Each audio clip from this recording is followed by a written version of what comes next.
আসসালামু আলাইকুম। নতুন ভিডিওতে আপনাকে স্বাগতম। হ্যালো বন্ধুরা, আমরা যারা সৌদি আরব আসতে চাই বা আপনাদের মধ্যে কেউ সৌদি আরব আসতে চাচ্ছেন, তারা দালাল থেকে সাবধান হন।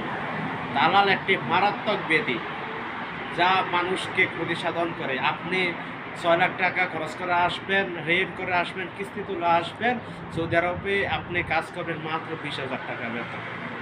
যাই হোক, আপনি যে লোকের মাধ্যমে আসতেছেন, এই লোককে যাচাই বাছাই করে আসবেন। সৌদি আরবে অনেক লোক আসে, তারা ঠিকমতো কাজও করতে পারে না, ঠিকমতো খাওয়া দাওয়া খাইতে পারে না। তাই ভাই, দালাল থেকে সাবধান হন। আপনি যে লোক দিয়ে আসতেছেন, সেই লোককে ভালো করে চিনেন। দরকার হয় প্রয়োজনে আপনি বাংলাদেশে কর্মসংস্থান ব্যবস্থা করেন বা বাংলাদেশে কোনো জায়গায় চাকরি করেন। এদেশে বহুত কষ্ট, মাত্র 20,000 টাকা বেতন। যারা দালাল দিয়ে আসেন তাদের অবস্থা